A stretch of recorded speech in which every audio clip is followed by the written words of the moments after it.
Оройн үзэгчдийн амралтын өдрөө ая тухтай сайхан өнгөрүүлж байна. Үзэгч та бүхэндээ нэм гараг бүрийн 19 цагт хүрдэг.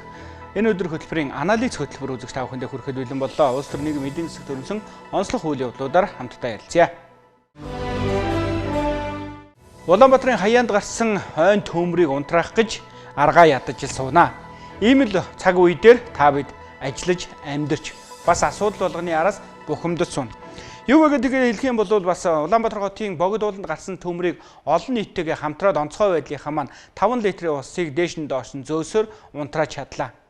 Угтаа бол өндөр хөгжилтэй орн бүртгэл бусад улс орнууд энэ мэт төмрийг бол дээрээс нь ус асгаад унтраачдаг ийм дөнгөдөг техник хэрэгсэлтэй байт юм билээ.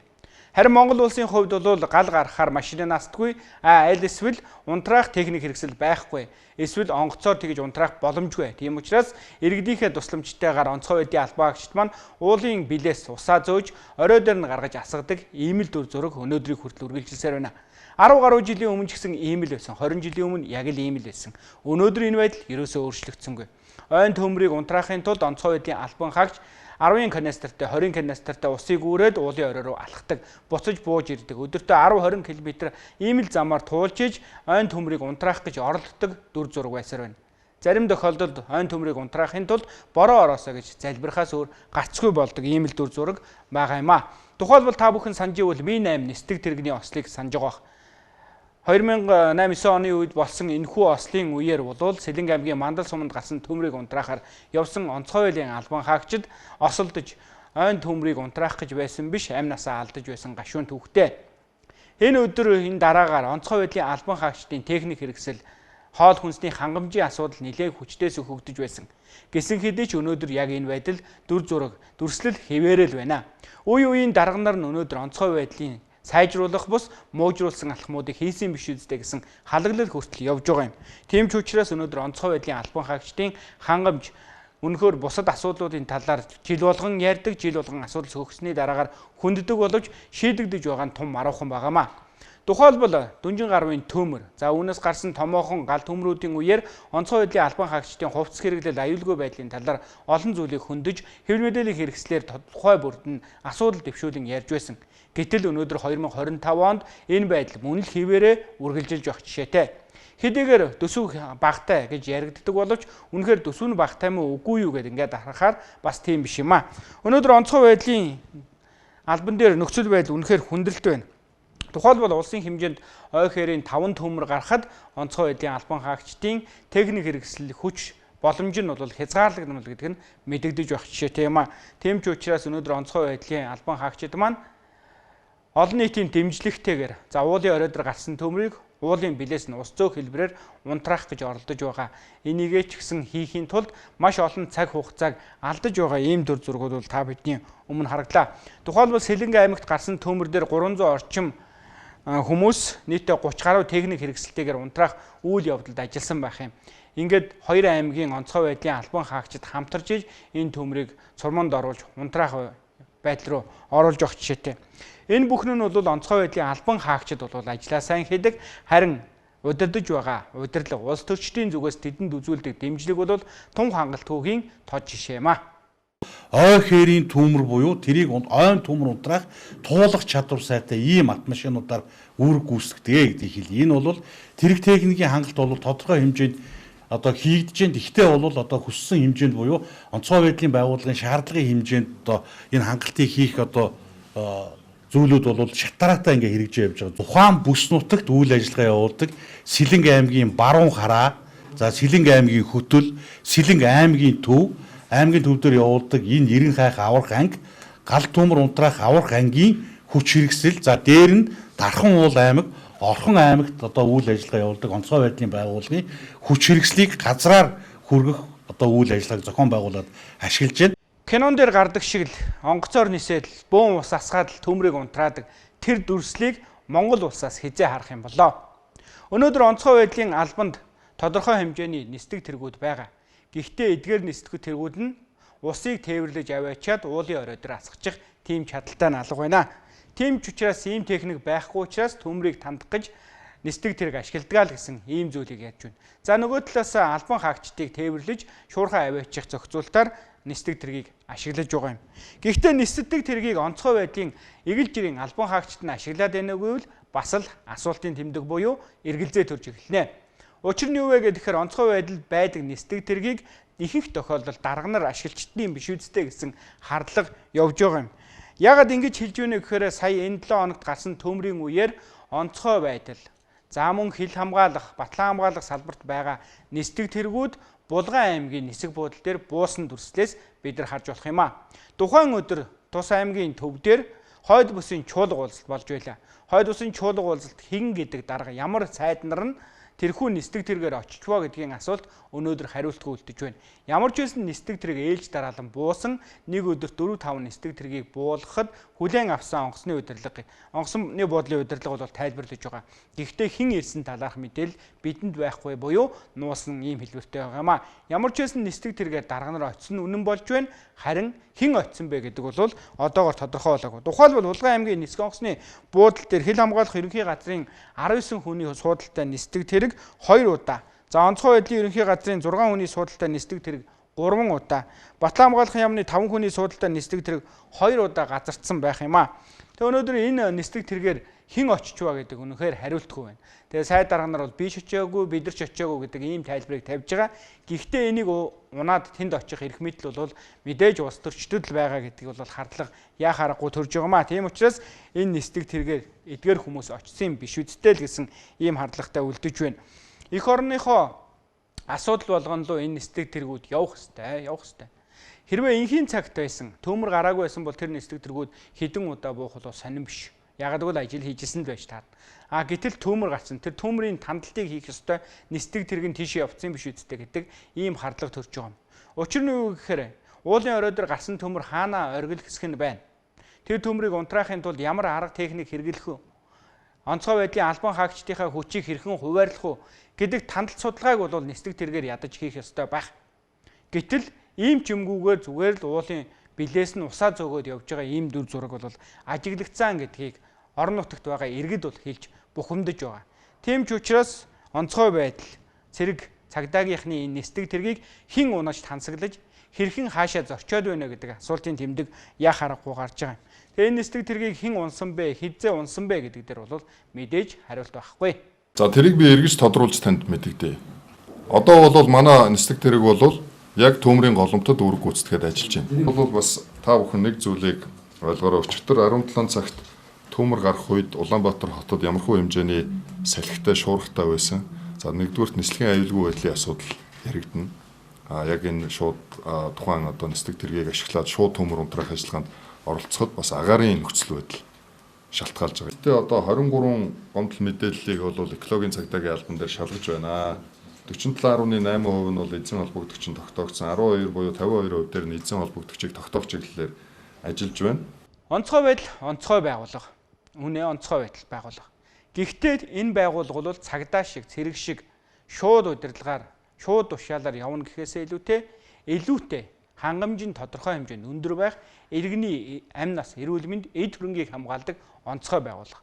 Тийм ч учраас онцгой байгууллагыг цэргийн дэглэмээр удирдах болохгүй. Онцгой байгууллагыг онцгой иргэнлэг нийгэм дэглэмээр удирдах ёстой юм а гэдэг ийм зүйлийг бол үе үед хэлдэг. Гэвч өнөөдөр онцгой байдлын ихэнх удирдлага дарга нар нь цэрэг цагдаагийн дарга нар байдаг учраас тэр тушаал өгч өөрөөсөө тансаг өрөөнд тугалахаар мэддгийн биш үсттэй гэсэн ийм явган яриа хүртэл гарч байгаа юм а. Тийм учраас энэ дээр бол яах аргагүй анхаарч асуудлыг бол улс ортой үзэх хэрэгтэй. Онцгой байдал ядуу юм уу? Онцгой байдал ядуу, онцгой байдлын төсөв хүрэлцдэггүй. Онцгой байдлын төсөв хангамж нь техник хэрэгслээ авч хүчгэрдэггүй. Тийм учраас дээд тусламжаар тодорхой хэмжээний техникийн шинжилгээ хийдгээ гэдгийг ярьдаг, хэлдэг. Өнөөдөр онцгой байдал шадар сайдын удирдлагын дор байдаг. Шадар сайдын зүгээс өнгөрсөн онуудад бас энэ онцгой байдлын техник хэрэгслийг тодорхой хэмжээнд шийдвэрлэхийн тулд төсөвдөр мөнгө тусгах гэж бол нэлээд хүчтэй лобби хүртэл хийж явсан. Гэхдээ хүссэн хэмжээнд энэ мөнгө төгрөг бол тусаагүй гэдэг ийм тайлбарыг бол өөрөө хэлдэг. Гэхдээ яг үнэхээр онцгой байдал маань өөрөө ядуу байгаа мó гэдээ ингээ харахаар үгүй юм байна. Тухайлбал өнгөрсөн жилүүдэд онцгой байдал тэрбум төгрөгөөр машин авсан байх юм. Тэгсэн хэрнээ 80 гаруй хүн сая төгрөгөөр хувцс хэрэглэл авах худалдаж авсан байх. 23 онд энэ. За 24 онд мөн л тэрбум төгрөгөөр тендерүүд зарласан. Тэгээд яг тэрэн дотроо гал унтраахад хэрэгэлдэг нөгөө онцгой байдлын албан хаагчдын амь насыг хамгаалахад чиглэсэн техник хэрэгслүүд нь хэд байна вэ гэхээр тэр нь бага л байж байгаа. Бусад зарлууд нь илүү өндөр байгаа. За 2025 он гарсаар 450 сая төгрөгөөр онцгой байдлын ерөнхий газрын заал танхимыг засад огжуулнаа тоног төхөөрөмжөд солино гэсэн тендер зарлаа сууж байна. Онцгой байдлын ерөнхий газрын заал танхим үнэхээр онцгүй болсон юм уу гэд харахаар үгүй. Сурвалжлагчаар очисон сэтгүүлчдээс асуулаа. Онцгой байдлын тэр заал танхим нь үнэхээр онцгүй болчих юу? Хэцүүхэн байдалтай байна уу гэхэд үгүй гэж толгоос ихсэрч байна.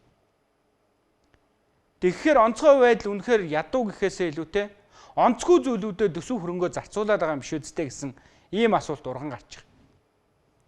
Онцгой байдлын удирдлагууд өөрсдийнхөө суудаг өрөөг тансаглахаас илүүтэй албан хаагчдынхаа өмсөх хувцсыг тансаглуул яасан юм бэ гэдэг асуулт гарч байгаа. Онцгой байдлын удирдлагууд өөрийнхөө унах зөөлөн судалтай машинаа солихоосоо илүүтэй онцгой байдал нэн шаардлагатай тоног төхөөрөмжөд солих дээр анхааруул яасан юм бэ гэдэг асуулт гарч байгаа. Онцгой байдал мэдээж хэрэг олон салбар нэгжтэй, олон албан хаагчтай тэр болгон дээрээ хурц үйлчлэх ёстойг ойлгож байна. Гэхдээ үнэхээр хурц үйлчлэхгүй байна гэж хэлээд дэмий зүйлд төсвөө зарцуулаад байх юм бол онцгой байдлын тоног төхөөрөмж сайжрахгүй. 20 жилийн өмнө яригдж ирсэн тоног төхөөрөмжийн дутагдал 20 жилийн дараа ч гэсэн яригдж яхахыг үгүйсэх аргагүй. Тэгэхээр менежментэндээ бодлогодоо бид нар өөрчлөлтийг хийх хэрэгтэй. Албан хаагчид ч юм бол амь насаа эрсдэлд оруулан асуудалтай нүүр тулж байгаа.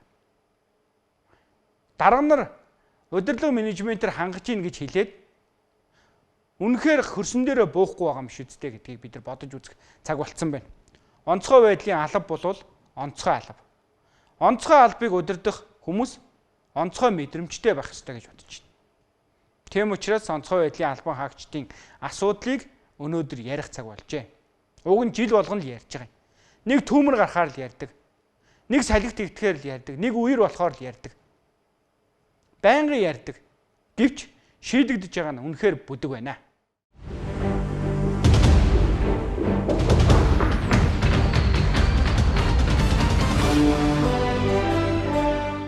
Ханаалын хөтөлбөрийн дараагийн хөндөж байгаа сэдэв бол улсын хурал дээр өрнөж байгаа улс төрчдийн уулынхаа зан гэж болох юм аа. Энэ юу вэ гэхээр улсын хурал дээр бол олон асуудлууд хөндөгддгөө. Улс төрчид байр суурь тодорхой хэмжээнд илэрхийлдэг. Гэхдээ улсын хурлын ирэмб дараа улс төрчдийн маань нэг юм зангараг гэдэг зүйл дутагдаад эхэлжлээ гэдгийг хэлэх хэрэгтэй болчиход байна.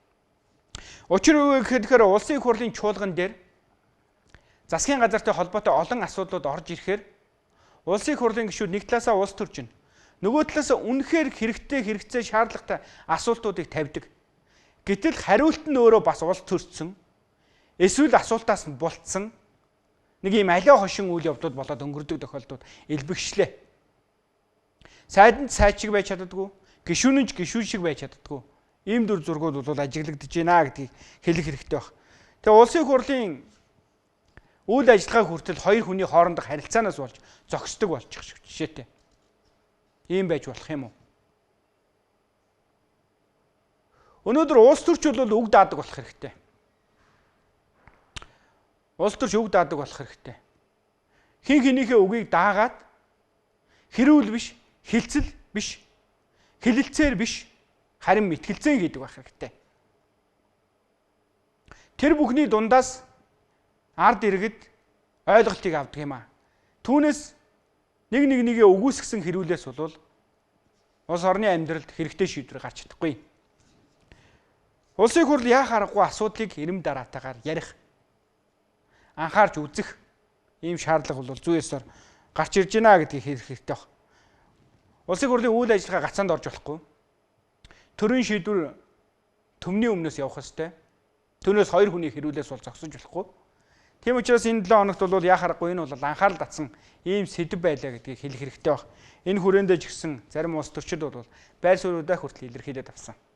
Хөрөг гаригийн хуралдааны хэлцэх асуудлуудаас за өнөөдөр байгаа чинь зээлийн мэдээллийн сан, жагсаал цуглааны эрх чөлөөний тухай, эрүүл мэндийн даатгалын үндэсний зөвлөлийн гишүүнийг томилох тухай асуудлууд байгаа. Эдгээр асуудлуудаас тодорхой хэмжээний санал нэгдэх нэгдүгээрт нь шаардлага байгаа.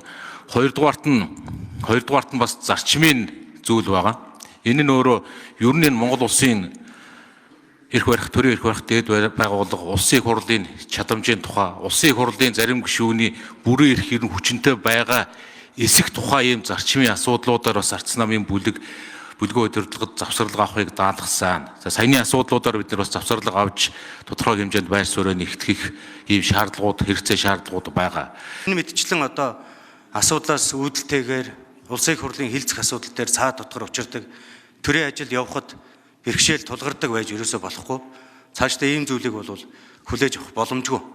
Мэдээж одоо улсын их хурлын гишүүд бол хуулиар хүлээсэн эрх үүргийн асуудал байдаг. Чуулганы танхимд хэлсэн үгэндээ хариуцлага хүлээхгүй. Хүлээхгүй гэдгийг бас далимдуулж улсын их хурлын гишүүд одоо бие биенийхээ нэр төрд халдах бол нөхцөл боломж бол байж болохгүй гэдгийг бас анхаарч ажиллах хэрэгтэй. За ер нь яг уу энэ асуудалтай холбогдуулаад гишүүд ер нь нийтээрээ бас хэд хэдэн зүйл дээр анхаарах шаардлага бол байгаа. Мэдээж одоо улсын их хурлын гишүүд, засгийн газрын гишүүд бие биендээ харилцан хүндэтгэлтэй хандаж байх учиртай. Бид төрийн ажлыг тасалдуулахгүй явуулах үүрэг хүлээсэн. Улсын их хурал дээр мэтгэлзэх, маргалдах олон зүйл бол урд өмнө нь гарч ирсэн, цаашдаач гарч явна. Гэхдээ харилцан хүндэтгэлтэй байж төрийн ажлыг явуулах зарчим дээр суурилж ажиллах ёстой. Засгийн газрын зарим сайд нар бол ихэрхэж асуултанд хариулахгүй хинээрхэж байгаа зүйл бол үнэхээр байгаа. Тухайлбал төсөв хилэлцэх үеэр бол энэ зүйлийг ажиглаж ирсэн. Сангийн сайд жавхлан зарим нэг гишүүдийг бас залуу жижигээр нь хилж ирсэн. За зам тээврийн сайд дэлгэр сайхан мөн асуултанд хариулахгүй байна гэж бухимдаж ирсэн улсын их хурлын гишүүд гарч ирсэн. Батлан хамгаалахын сайд бям зогтын асуултаас бултаж байна гэсэн ийм шүүмжлэл бас гарч байсан. Ингээд үзэх юм бол улсын их хурлын гишүүд бол асуултанд хариулт авч чадахгүй байна гэдэг бухимдал бол яхаарахгүй гарч байгаа. За нөгөө талаас нь аваад үзэх юм бол өнөөдөр сайд нар маань улсын их хурлынхаа дээр гараа суучлаа.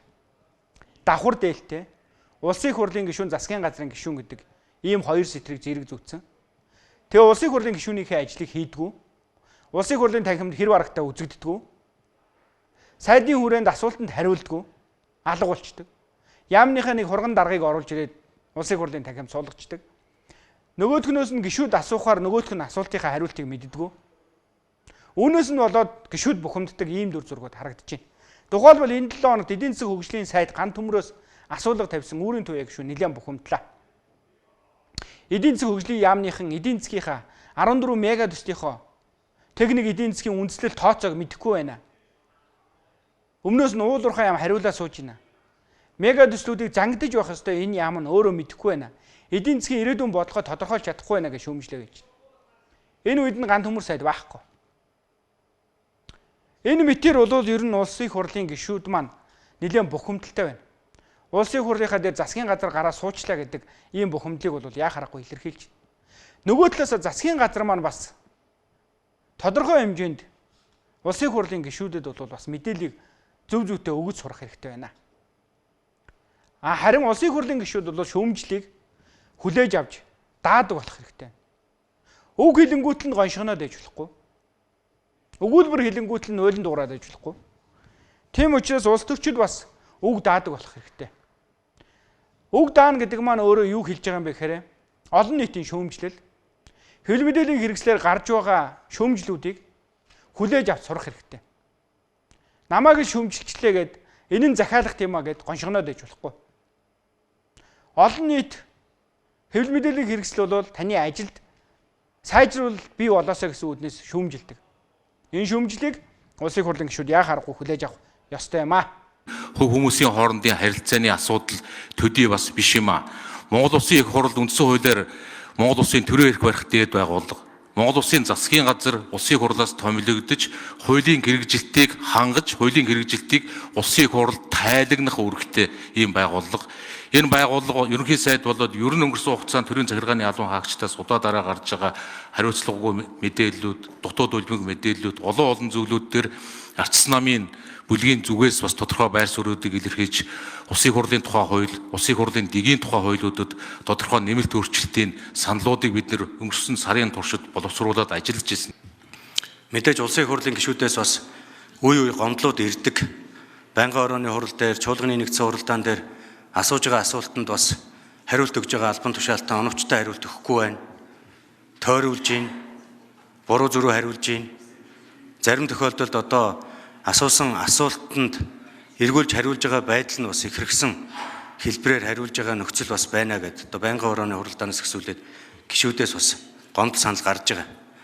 Нөгөө талаасаа бас улсын хурлын гишүүд маань хит их эмзэг байгаад хэрэггүй. Энэ улс төрийн ажил бол олон янзын хэлбэрээр явагдаж идэг. Дотор талдаач тэр гадна талдаач тэр гүтгэх, доромжлуулах гэд олон нөхцөл байдал дундуур улс төрч хүн туулаад явж идэг. Иймэрхүү нөхцлүүдийг давж чадсан хүмүүс нь улс төрч болж явдаг. Давж чадаагүй хүн тэгээд одоо байрандаа очиод явдаг гэх юм уу. Тэгээ олон нийтээс ирж байгаа санал шүүмжлэл, олон одоо гүтгэлэг, олон зүйлийг бол бас тэсч төвчж гарч чаддаг л байх нь улс төрч хүнд байх ёстой зан гэдгийг бас харах нь зүйтэй гэж ингэж бодож байна. Улс төрч болно гэдэг бол яхаарахгүй олон нийтийнхээ шүүмжлэлийг даагаас сурах хэрэгтэй. Хэрвээ тэгж чадахгүй гэж байгаа бол улс төрөөс ер нь холцсон дээрэ гэдгийг өнгөрсөн хугацаанд бол олон улс төрчид хэлж ярьж бичиж исэн. Тухайлбал улсын хурлын гишүүнээр олон жил ажилласан Цэндийн Нямдорж гэж улс төрч байна. Энэ улс төрчийг маш олон хүмүүс шүүмжилдэг байсан. Маш олон хүмүүс бол бас олон нийт бол янз бүрээр бичдэг байсан. Тэглээгээд энэ улс төрч хэн нэгэн иргэнийг, хэн нэгэн сэтгүүлчийг цагдаад өгж байгаагүй. Тэгэхээр ер нь улс төрчид маань бол үг үйлдэлд үнэхээр хариуцлагатай ханддаг болохгүй бол нэг үг хэлэхээр нөгөөх нь гомдож гүгээл, нэг шүүмжлэл бичигдэхээр нөгөөх нь гомдож гү цагдаад авчиж өгөөд явах юм бол энэ ардчил чи өөрөө бүдгэрх юм аа. Ардчил өөрөө арилахад аюултай юм аа. Тийм учраас улс төрчид үг даадаг байх хэрэгтэй. Үг даасныхээ хэрээр хатуужиж бас өөрсдийнхөө зангаргийг тодорхойлдог байх хэрэгтэй юм аа. Тэгэхгүй бол өнөөдөр улс төрчид бол арай л нэлцэнхай байна.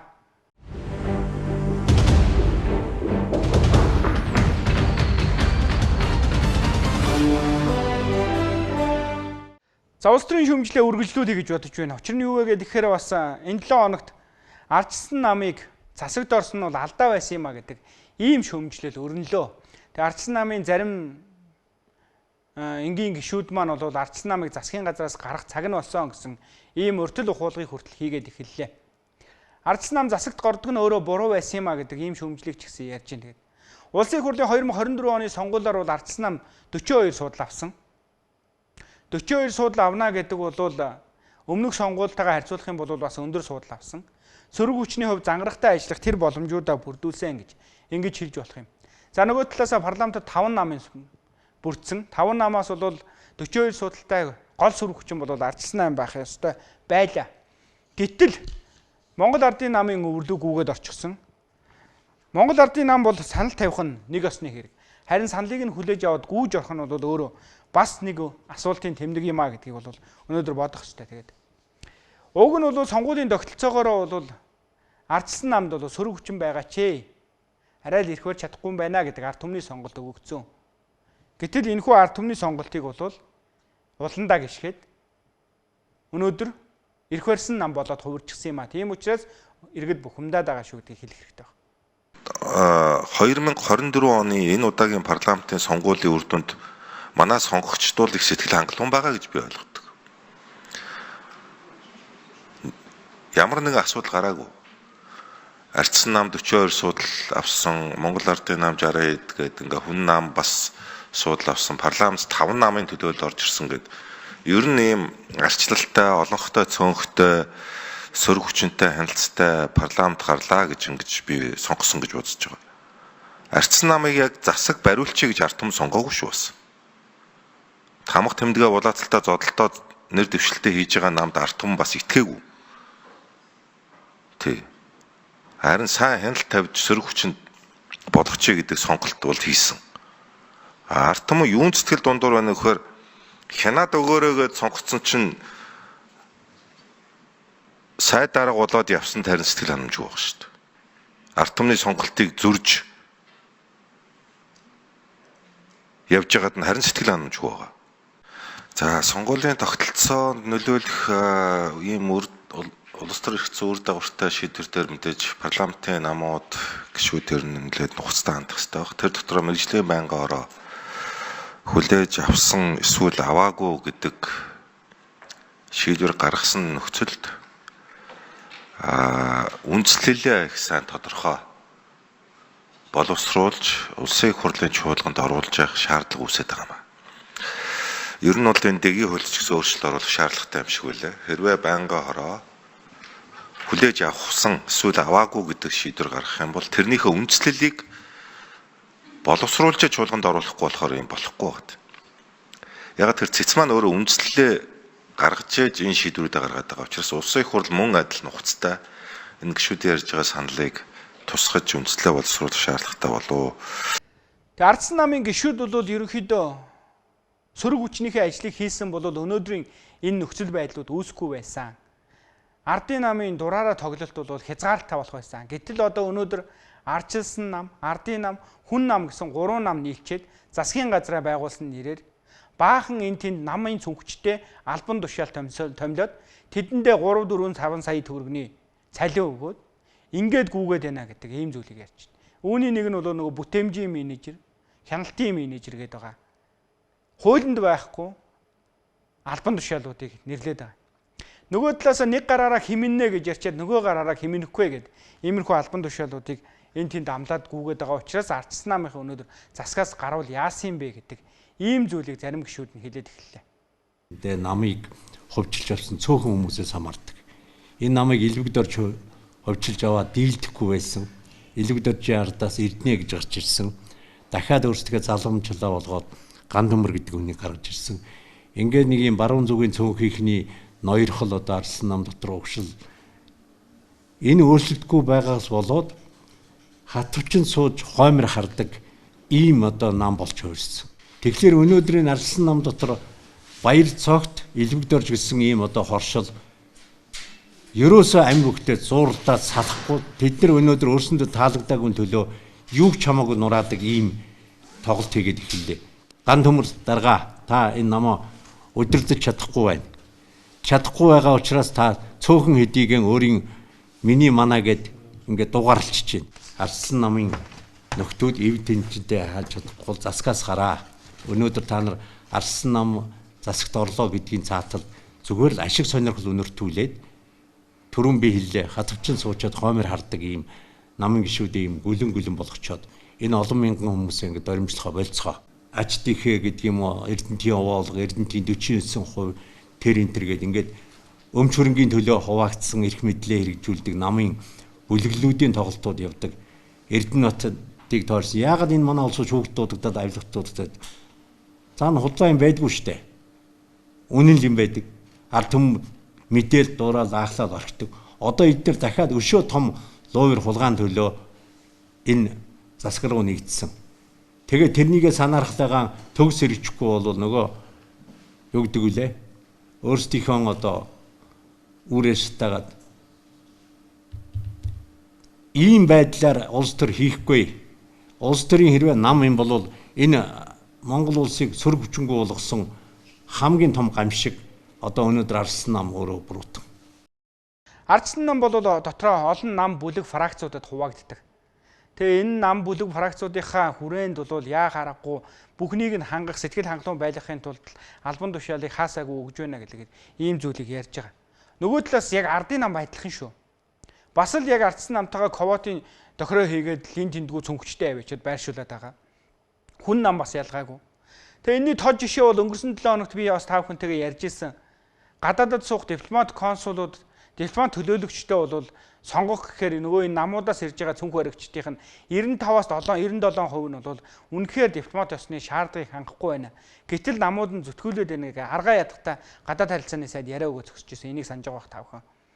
Тэгэхээр яг л ийм дүр зурагтай байна л та. Төрлөө нөгөө нэг мэрит зарчим гэдэг зүйл алдагдаад намын цүнхчд маань ингээд нэг сайхан дураараа дүргэж дун чөмгөөрөө жирэгж байна.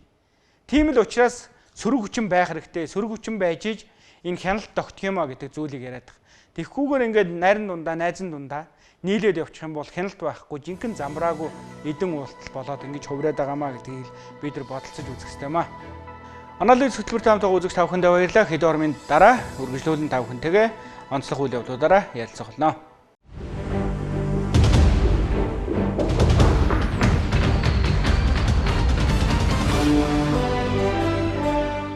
Анализ хөтөлбөрийн дараагийн хөндөж байгаа сэдэв бол эрчим хүчний реформ буюу нөгөө нэг яриадсан зүйл маань ямар зүйл дээр гацчваа гэдэг энэ зүйлийг яриа гэж бодож байсан. Тэгээд өнөөдөр эрх зүйн орчныг сайжруулах дээр бол улсын их хурлын нэр бүхий гишүүд нэлээд хүчтэй ажиллаад эхэллээ л дээ. Энэ 7 хоногт бол хэд хэдэн газрууд дээр очлоо, хэлцүүлгүүдийг өрнүүллээ гэдэг ингээд хэлж болох юм.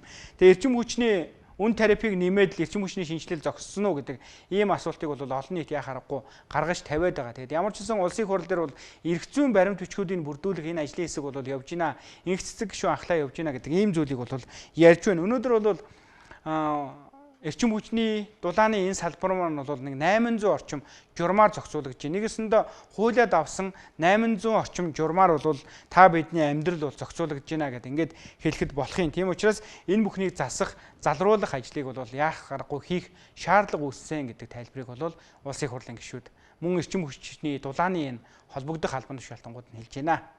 Дулаан дээр бол маш их асуудалтай тулгарч байна. Өнөөдөр бид нар хөрөнгө оруулалтаа татаж чадахгүй байна. Мэдээж журмаар зохицуулдаг, зохицуултай салбар руу хэн хөрөнгө оруулалт хийх юм бэ? Өнөөдөр тэр журам маргааш хэрэгтэй л өөрчлөгдөж байна. Эсвэл байхгүй болчихно. Одоо дулааны эрчим хүчнийг ер нь тоолургүй бид нар ингээд хэрэглэгчид зардаг. Өөрөөр хэлбэл хэрэглэгч маань яг ямар хэмжээтэй дулаан хэрэглээд байгаа. Дээрээс нь тэрийг одоо цаашаад яаж хэмнэх, тэрийг хэмжих боломжгүй. Өнөөдөр бид нар хэмжиж чадахгүй бол хэмнэн чадахгүй. Хэмжиж чадахгүй бол ямар одоо хэмжээний төлбөр тушаагаад байгаа хянж чадахгүй. За тэгэхээр энэ одоо хуулийн дээр бол ерөөсөө цаашдаа бол бид нар дулааны эрчим хүчийг бол тоолууржуулнаа. Аль болох тоолууртай болгож иж энэ салбар маань одоо тэр хэрэглэгчид дулаанаа хэмнэх, дээрээс нь дулааныхаа төлбөрийг багасгах, хянах ийм боломжийг бүрдүүлж өгнө. Энэ цаг агарын онцлог байж гэн өвөлдөө огцом хүүтэрдэг маш их ачаал авдаг. Тэгээ төвлөрсөн дулаан хангамжтай. За манайх шиг бас ийм төвлөрсөн дулаан хангамжтай улс орн бол харьцангуй бас цөөхөн л дөө. Гэхдээ энэ төвлөрсөн дулаан хангамжаас одоо бид бас шууд ингээд татгалзаад хэсэгчлсэн гэдэг нь бүгдийг одоо ингээд цахилгаанаар халаачихээр яг өнөөдөр их усрын дутагдал гэдэг юм олон одоо тийм шалтгаанууд байгаа учраас энийг бас шууд хийж болохгүй байгаа юм. Тэгэхээр одоо энэ дулааны хуулиар бол одоо эдгээрийг л одоо би зохицуулсан одоо юм зохицуултуудыг нэлээд сайн хийж гэнэ үү. Цахилгаан дулаан хослон үйлдвэрлэл улааны үн бол бага гарна. Өнөөдөр манад бидний эрчим хүчний зохицуулах хорооны тооцож байгаагаар бол 69 мянган төгрөг байгаа. Дулааны өртөг нь борлуулж байгаа өртөг маань 35 мянган төгрөг байгаа шүү дээ. Энэ бол дулаан цахилгаан хослон үйлдвэрлэсэн нөхцөлд дангаар дулаан үйлдвэрлэдэг жилийн 8 сард үйл ажиллагаа явуулдаг амгаланч гэдэг юм уу ийм станц болоод ирвэл 1 галын үн 125 мянган төгрөг болоод ирэх жишээтэй. Тэгэхээр өнөөдөр бол Улаанбаатар хотод үндсэндээ цахилгааны стар хөндлөн татаасаар энэ дулааны хүн явж байгаа гэсэн үг. Эрчим хүчний үн нэмэгдсэний дараагаар бол иргэдийн амьдралд үнэхээр хүн цохилт болсон гэдгийг бид өхөн мэдж байгаа. Тэгээд 70 мянган төгрөгийн төлдөг байсан цахилгааныхаа үнийг төлдөг байсан хүмүүс 150-60 мянган төгрөг төлдөг болсон. 20-30 мянган төгрөг төлдөг байсан хүмүүс 70-80 мянган төгрөг төлдөг болсон. За 100 гаруй мянган төгрөг төлдөг байсан хүмүүс бол 400-500 мянган төгрөг болсон. Нөгөө 500 мянган төгрөг төлөөд халаалтаа захилгаанаар шийтсэн байсан гэр ороолын айл өрхөд буцаад нүүрсээ түлж эхэлсэн. Тэдний захилгааны төлбөр 2 сая руу ороод эхэлчихсэн. Тийм учраас төлж дийлэхгүй хамраараа газар шахах гэдэг учраас нөгөө нүүрсээ түлээд эхэлсэн байгаа. Ингээд нөгөө Улаанбаатар хотын утааг бууруулах нөгөө сайхан зорилго нь байхгүй болж эхэлж байна. Энэ мэтэр бол ингээд эрчим хүчнээсээ болоод их усрүүдээсээ болоод асуудал үүслээ. Нэг гой сайхан юм яриад идэг улс төрчтөн гэтэл амьдрал дээр бол хэрэгжиж байгаа тэр хэрэгжилт нь өөрөө иргэдийн ачаанд нуруунд дээр бол ачаа болж халаасан дээр нь бол хамаг юмыг нь хоослох юм хэмжээнд хурж ирж буугаад байгаа маа. Тийм учраас энэ дээр бол яхаарахгүй бодлогын үнэхээр эрс шинжилэл хэрэгтэй байна гэдэг зүйлийг хэлэх хэрэгтэй баг. За нөгөө талаас дулааны үнийг нэмэх гэсэн. Хэрвээ дулааны үнийг нэмсэн бол за ингээ иргэд бол үнэхээр дуус болох байжээ. Аж ахуйн нэгжүүд шууд хаалгаа бариад эхлэх байжээ. Тийм учраас одоо энэ дээр бол маш нарийн зохицуултууд, маш нарийн төлөвлөгөөнүүд хэрэгтэй байна. Өнөөдөр эрчим хүчний үнийг нэмэх биш, эрчим хүчнийхээ тарифыг нэмэх биш, харин хөрөнгө оруулалтуудаа өсгөж, илүү хямд эрчим хүч үйлдвэрлэх тэр нөөц бололцоонуудаа илүү дэлгэж өгөх байсан юм а. Тэгсэн бол өнөөдөр оновчтой болох байлжтэй гэдэг ийм шүүмжлийг ч гэсэн зарим улс төрчид хэлээл байгаа. Гэхдээ энэ бүхэн дээр бол тодорхой бодлогуудын ийм өөрчлөлтүүд явнаа л гэдэг зүйлийг амлаад байна.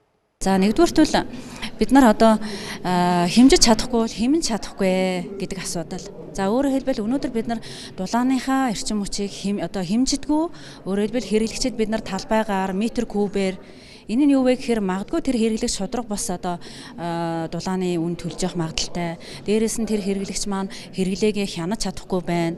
За одоо ингээ хүн нэг амраад амралтанд явлаа гэх чинь тэр хооронд нь тэгэл тэр дулааны мөнгө нь гүйцэдэг. Энэ байдал ерөөсөө байж болохгүй. Тийм учраас цаашдаа бол ерөөсөө дулааны эрчим хүчийг бол заавал тоолууртай байх ёстой гэдэг зарчим барьж байгаа. За хоёрдугаар асуудал болохоор өнөөдөр дулаанаар одоо хангагдъя гэд маш олон хэрэглэгч маш их хүндрэл бэрхшээлтэй тулгарч явдаг. Та бүхэн мэднэ дулааны техникийн нөхцөл гээл одоо олон нийтэд ингээд нэлээд одоо сенсацтай үйл явдлууд байдаг. Нэг одоо дарга нь бараг 20-30 байртай болж байгаа. Тэгэхээр ийм асуудал бол өнөөдөр юунаас болоод бий болж байна гэхээр тэр одоо хэрэглэгчийг холбох тэр журам дүрм нь журмаар явж идэг. Тэгэхээр энэ бол маш тодорхой болж хуулийн дээр сууж өгж байгаа. Ингэснээрээ энэ асуудал дахиж гарахгүй байдал бий болно. Өөрөөр хэлбэл дулааныг хүссэн болгонд нь хүргэх ёстой гэсэн ийм одоо зарчим. За хоёрдугаар нэг одоо асуудал болохоор одоо Монголд ингээд дулааныг цаашаа дамлаж зарах ёсгүй. Энэ одоо зохицуулт бол энэ хуулинд сууж өгж байгаа. Өнөөдөр том одоо шугам барьчаал би одоо тэр бумаар барьсан маа чи надад одоо хэдэн сая өгөө гэд ингээд цаашаа дамалдаг асуудал бол Монголд бол болохоо байсан юм байлээ. Тэгэхээр энэ асуудлыг бол цаашаад гаргахгүй хуулиар өгсөн орчныг бол бид нар нэлээд одоо наривчлалтай болгож зохицуулж өгж байгаа. Бидний хотын төвд баригдаад байгаа өндөр шилийн барилгууд байна. 3 давхар шилтэй тийм дулааны супер хамгаалалттай бол бараг байхгүй. Тэгэхээр эн чинь тэр чигээр гудамж халаач байгаа. Төлж байгаа төлбөр нь бол метр квадратаар. Өндөр таастаа метр квадратаа гудамж халаадаг байшингууд хямдхан мөнгө төлөөд гэр оролд нүүрс төлж байгаа өндөр төлөөж болохгүй. Тэгэхээр бодиттой байхын тулд тоолоор хэрэгтэй. Хоёрдугаарт нь Улаанбаатар хотод 1077 буюу 40 гаруй мянган айлын угсармал орон сууц байна. Хуучны. Тэднийг дулаалах асуудлыг бид нар ярьж байгаа. Дулаалахаар одоо Германы төсөл мэрэгжлийн хүмүүсээс олон жил ажиллаад нэг 300-аад бодлог 10 мянган айлын асуудал яригдж байна. Түүнээс гадна нийслэл дүүргийн хөрөнгөөр ингээд юмнууд хийж байгаа. Тэд нар нь болохоор дулааны тоолор байхгүй. Дулаалчаад цонхоо онгойлгочдөг. Тэгэхгүй бол халууцсан шүү дээ. Тэгэхээр нөгөө хэмсэн дулааны годомжид аргаа шийдчихэж байгаа. Дулааны тоолор хэрэгтэй гэсэн үг. Хэрвээ дулааны тоолорын тавиад бүгдэрийг дулаалах юм бол энэ мөнгө зарж хүний юм дулааж өгөх гээд байгаа биш. Тэр хэмжээний олон мянган айлын орон сууц шинээр барих их усүрийг сулж авч байгаа байхгүй. Тэгэхээр одоо 5000 100000 айлын дулааны их усүр сулж авна гэдэг бол маш том мөнгө байхгүй. Тэр дулаалгаас илүү ашигтай. Тэгэхээр энийг хийхийн тулд бас тоолорууд хэрэгтэй, зохицуулт нь хэрэгтэй. 3 дугаарт нь гэр хороолол утааны асуудал бол дулааны асуудал шүү дээ. Цахилгаанаар халаах юм уу? Нүүсээр халаах юм уу? Юугаар дулаан гаргаж авах вэ гэдэг асуудал байна. Тэгэхээр дулааны хувийн хвшлийг оруулж ирэх боломж олгосноор одоо хэсэг бүлгэрээ гэр ороодын блокуудаар хин нэгэн дулааны станц бариад одоо бол хэлээр бол том уурын зуух бариад яндангийн хяналт дутааны яалт сайтай ингээд тэр аваа хангах тэгснээр нөгөө орон сууцчлалт нэмэгдэх иймэрхүү одоо эерэг өөрчлөлтүүд бол гарна. Тэгэхээр манайх шиг хүүтэн газар бол ер нь үндсэн шийдэл бол төвлөрсөн дулааны систем, хэсэгчсэн дулааны систем л байдаг. Газ хангалттай байхгүй учраас гэртээ аваачаад бойлероор халаана гэдэг бол хэцүү. Цахилгаанаар бол буцаагаад бойлероор дулаан үйлдвэрлэнэ гэдэг бол цэвэр дулаан үйлдвэрлэснээс 2 дахин бага ашиг төлөвийн коэффициенттэй буюу үйлдвэрсэн энергийн талыг хайж байгаа л гэсэн үг. За тэгээд амлах нэг хэрэг ажил болгох бас нэг өөр хэрэг байдгаа гэдгийг бол өнгөрсөн хугацаанд бид нар хангалттай харсан. Тэгээд ямар ч байсан нэг 800 орчим байгаа журмыг бол зохицуулж нэг цогц хуулиудаар бол асуудлыг шийдвэрлэх энэ гац гаргалгаа руу явж гинэ гэдэг ийм тайлбарыг хэлж байгаа нь бол өөрөө сайн хэрэг. Яг журам гэхээрээ бол шууд л иргэдийн халаасыг ухчдаг ийм асуудал байдаг учраас иргэд олон нийтийг боддоггүй харин албан тушаалтнуудыг боддог ажлын нэг бол яг харахгүй журам байдаг юм а. Тийм учраас энэ журмыг боловсруулахдаа бол иргэдийг боддгоо юм шүү. Тийм учраас илүү хуулиараа зохицуулбал хуулинд ороо журам нь явах юм бол илүү иргэндээ ээлтэй, олон нийтэд ээлтэй, аж ахуйн нэгжтэй ээлтэй болж болох юм а гэсэн ийм өөдрөг төсөөлөл байна. Гэхдээ энэ төсөөлөл маань үнэхээр бодиттой болох уугүй юу гэдгийг бол бид нар харж байгаа шийдэх болж байна. Ямар ч гэсэн эрчим хүчний салбар дээр эрс шинжилэл хийгдэхдээ бол хөрөнгө оруулалтыг татах хууль эрх зүйн орчныг бүрдүүлнэ гэдгийг бол улсын хурал дахь ажлын хэсэг тодтогч байна. Улс төр бужигнаж мөн үйл явдлууд өрнсөн 7 хоног инхүү шавтарж байна. Ирэх 7 хоног ч гэсэн эдийн засаг улс төр нийгмийн амьдралд олон үйл явдлууд болон тэр болгоных мэдээллийг үзэгч та бүхэндээ ТV телевиз шуурхай дамжуулсаар авахлана. Дараагийн 7 хоногт энэ цагтаа уулзлаа. Баяртай үзэгчтэй.